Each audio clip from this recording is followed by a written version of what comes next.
Nós, a Europa, tem a ver com a Europa, tem a ver consigo. À sexta, uma reflexão sobre a atualidade europeia. Doutora Ana Rita Barros, esta tarde connosco, é formadora do Centro de Informação Europeia Jacques Delors. Muito boa tarde. Boa tarde, Ana Marta. O primeiro tema tem a ver com a saída do Reino Unido da União Europeia e do impacto em termos orçamentais. O que é que pode acontecer? São valores de estimativa, como nós sabemos, mas espera-se que o impacto em termos de orçamento da União seja de cerca de 10 mil milhões por ano em termos de déficit, o que faz reajustar muita coisa, não é?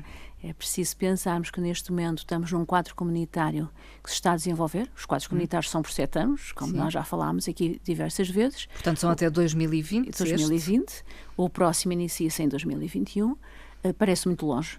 Mas as negociações para o próximo quadro começam já em 2018, que está aí, não é? E essas negociações normalmente são muito acesas. E são muito acesas porquê? Porque há sempre uma grande negociação estratégica, digamos assim, entre os países contribuintes líquidos e os países beneficiários líquidos, não é? De maneira que esses ajustamentos são sempre problemáticos. E depois há a dúvida se o Reino Unido sairá ou não antes de 2020. E, nesse caso, como é que ficará a parte da contribuição do Reino Unido para o orçamento europeu e também as transferências e os fluxos da União Europeia para o Reino Unido? O Reino Unido também candidata-se e beneficia de alguns fundos, não é? Mas é mais um contribuinte. É mais pagador do que receptor destes valores. De maneira que, como nós sabemos, o Reino Unido está para formalizar muito brevemente a sua saída. Diz-se que em março, não é? Sim, portanto é só passar no Parlamento, que se espera que seja dentro de dias. Nessa altura invoca o artigo 50 do Tratado de Lisboa, Tratado da União Europeia, e tem 2 anos para formalizar a saída. Bem, tudo depende das negociações que se fizerem a partir daí. Há sempre formas de negociar, condições de negociação, o novo acordo de saída, mas se a União Europeia e o Reino Unido, enfim, optarem pela saída mesmo em 2019, teoricamente, o que está definido no tratado é que os fundos acabam, mas a participação do Reino Unido no orçamento também termina. E isso já porá em causa um orçamento que está em vigor, que é o 2020. Vai afetá-lo. Vai afetá-lo. As medidas, enfim, podem ser 3 hipóteses, as comuns, em qualquer caso nestas situações. Reduzir as despesas, aumentar as contribuições dos Estados-membros, ou fazer uma situação combinada destas 2 hipóteses, não é? Não sei se será fácil um acordo entre alguns Estados-membros aumentarem a sua comparticipação no orçamento europeu. Essa comparticipação é feita em que moldes? Normalmente a contribuição de cada Estado é de 1% da sua riqueza nacional. Todos contribuem? Todos contribuem. Todos, de acordo com a sua riqueza, que é variável de Estado para Estado. Depois a União tem receitas próprias, que são, por exemplo, as receitas aduaneiras, que eram dos Estados e que agora, como a nossa fronteira é a fronteira externa, passam a ser da União. E também tem outro tipo de receitas, mas são insignificantes relativamente à tal contribuição de 1% do rendimento, o que é muito. O maior contribuinte líquido é de facto a Alemanha. Espera-se que, a se efetivar esta situação com o Reino Unido, mais cedo ou mais tarde há de se efetivar, os países mais penalizados serão a Holanda, a Alemanha e a Áustria. Penalizados em que sentido? Passarão a contribuir mais? Mais, exatamente. Mais em relação àquele que contribui. Comparativamente àquilo que recebem, logicamente. Há outros que se mantêm uma situação mais ou menos idêntica? Sim, inócua, digamos, a Espanha e a França. Portugal também terá algum aumento, mas o resto dos países é muito pouco significativo, embora estejam aqui em jogo valores muito elevados, não é?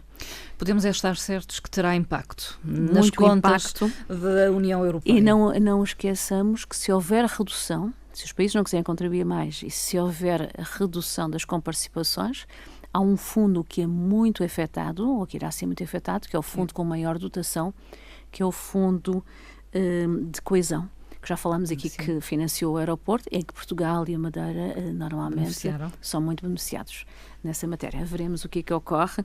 É uma situação a acompanharmos na evolução da saída, embora as decisões europeias em termos de Conselho e em termos de Comissão atualmente já dizem políticas futuras a 27. Já referem, já referem essa referência. Menos um país. Menos um, já é um dado adquirido, portanto. Outra questão tem a ver com as decisões de política monetária do Banco Central Europeu que foram anunciadas recentemente. Exatamente. O Banco Central Europeu, através do seu presidente e do Conselho de Governadores, decidiu continuar a efetuar aquisições de compras de ativos financeiros. Essas aquisições têm um volume elevado, cerca de 80 mil milhões de euros mensais até março de 2017. Doutora Ana Rita Barros, quer especificar o que é isto de compra de ativos financeiros? São ativos em palavras simples para que nos entendam. São compras de dívidas de alguns bancos e às vezes dívidas cuja cobrança é um bocadinho difícil, não é? De maneira que é extremamente, ou tem sido extremamente importante esta compra de ativos, compra de valores aos bancos dos diversos Estados-membros pelo Banco Central Europeu. Tem estabilizado algumas estruturas bancárias, não é? Que nós sabemos bem o que é que elas têm sido nos últimos anos. E de maneira que só estava definida a compra até março e agora o banco vai prolongá-la até 31 de dezembro deste ano, mas com valor ligeiramente abaixo, 60 mil milhões de euros por ano.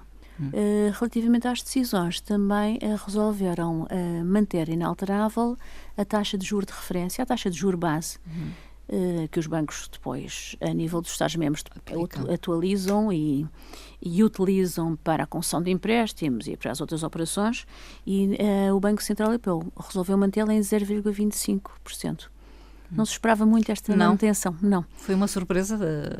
Alguns analistas apontavam que iria aumentar e parece que vai aumentar. Aliás, já se vê muito pelas taxas de juros praticadas a longo prazo. Vimos recentemente no caso português, quando Portugal coloca a sua dívida, as taxas de juros já estão a aumentar principalmente a 10 anos. E isso é, de facto, uma antevisão do que vai acontecer às taxas de juros mesmo a curto prazo. E não se esperava porquê? Porque a inflação ano passado, tanto na zona euro como na União Europeia, no seu todo, aumentou ligeiramente. Estava muito perto do zero, chegou a estar em valores negativos, mas aumentou e normalmente a taxa de juro acompanha algum crescimento relativamente à inflação. Portanto, será uma medida a revermos dentro de 3 a 6 meses, penso que sim. Ficou a conhecer também que circulam muitas notas falsas na União Europeia. Contrafeitas. Contrafeitas. O Banco Central prefere chamar contrafeitas. Essa terminologia, exatamente.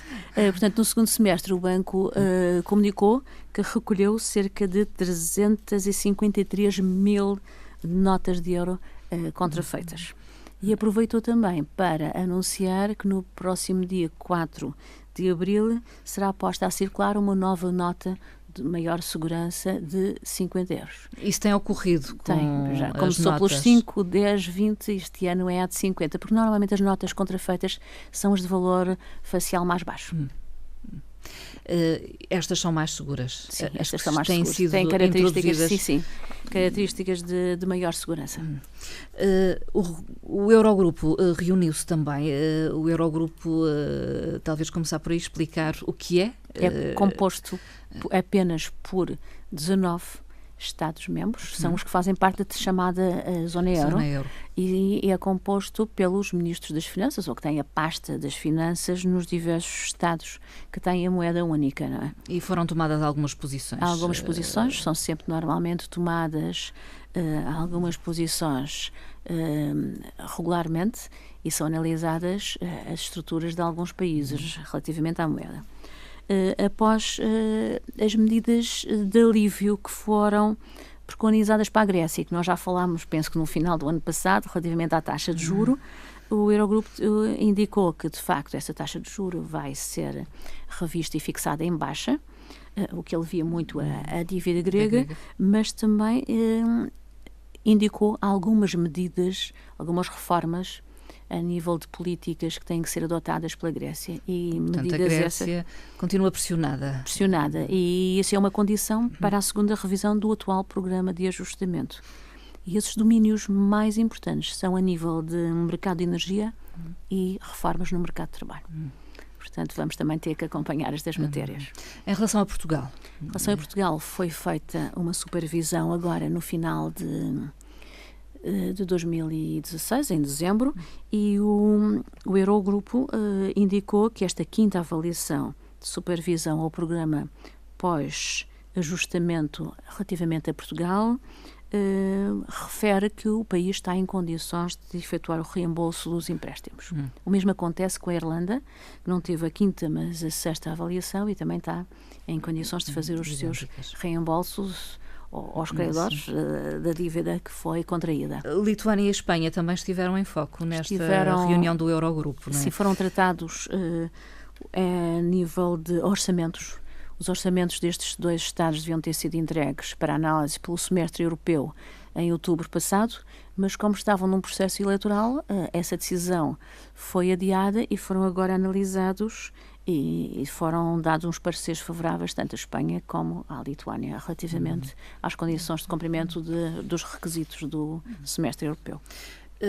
A União Europeia e o México têm estabelecido negociações comerciais e, neste momento, ao que parece, aceleraram esses procedimentos. Aceleraram o processo de revisão do atual acordo.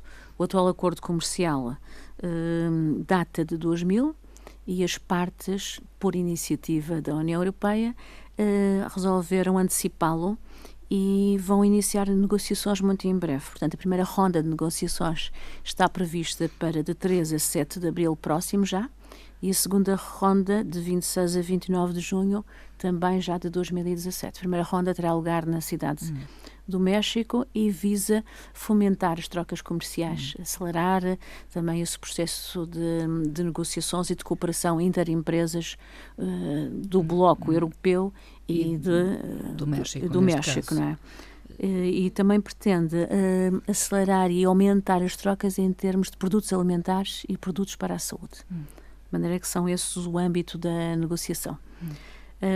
A União Europeia é, neste momento, o terceiro maior parceiro comercial do México, antecipado pelos Estados Unidos e pela China. Portanto, estamos em terceiro lugar em termos de trocas. E exporta para o México, principalmente, maquinaria, equipamento de transporte, produtos químicos e petróleo. É estranho. Sim, é estranho. Mas, enfim, petróleo com certeza já transformado, não é? Sim, porque refinado. Já refinado e derivados. E de outros derivados, exatamente. E as importações europeias centram-se nos equipamentos para escritório, telecomunicações e minérios. Portanto, são principalmente. Querem fomentar a deslocalização e as trocas comerciais de pequenas e médias empresas em ambos. Digamos, é facilitar. Não é? A instalação até de sucursais, de franchisings, de empresas de um lado a outro, não é? E os acordos têm muito a ver também com a taxação, não é? Sim, dos produtos. E também que está previsto a eliminação de algumas barreiras aduaneiras, não é? Sim. Logicamente, nestes acordos é sempre prática eliminar para fomentar exatamente as trocas comerciais. Há que assinalar, já para junho deste ano de 2017, a eliminação das tarifas roaming. Exatamente. Estão faladas. Estão faladas já há tanto tempo. E estão comunicadas pelos operadores como iniciativa sua e desta vez até foi uma decisão entre as operadoras e conjuntamente com o Parlamento Europeu, Conselho e Comissão Europeia, não é? Estiveram neste acordo quanto à regulação do chamado mercado de itinerância das comunicações, vulgarmente conhecido por roaming. Este acordo vai entrar em vigor no dia 15 de junho próximo. Normalmente é sempre no verão para antecipar as férias dos europeus. Cobre todo o espaço europeu, neste momento ainda com o Reino Unido, não é? E as negociações eliminam As taxas roaming facilitam, de facto, os contactos, não só das pessoas, mas também das empresas, porque tem a ver com o mercado único da União Europeia, e fixam os valores em 3,2 cêntimos por minuto para a chamada de voz, 1 cêntimo para as mensagens de texto e uma redução gradual de 2017 até 2022 dos valores para a transmissão de dados móveis, que se fixarão em 2,5 € por cada giga a partir de 1 de janeiro de 2002. Portanto, uma redução bastante elevada, porque neste momento está a 7,5. 2022. Portanto, é gradual até 2022 e atinge o valor 2,5 nessa altura. Boas notícias. Sim, pelo menos para terminarmos com boas notícias, exatamente. Mas terminar a nossa conversa, vamos terminar com uma frase, doutora Ana Rita Barros. Uma frase que penso que todos ouvimos, mas que não gosto aqui a repetir, e que é uma frase do Presidente do Conselho Europeu, Donald Tusk, e que disse esta semana numa reunião na Estónia que vai liderar a presidência rotativa no próximo semestre, a partir de 1 de julho, e o Presidente Tusk disse que os desafios com que a União Europeia se confronta atualmente são os mais perigosos desde a assinatura do Tratado de Roma, que faz agora em março 60 anos. Vamos refletir sobre Temos que pensar sobre o assunto, não é? Não queremos voltar para trás, não é? Doutora Ana Rita Barros, muito obrigada. Obrigada, Dona Marta. Obrigada.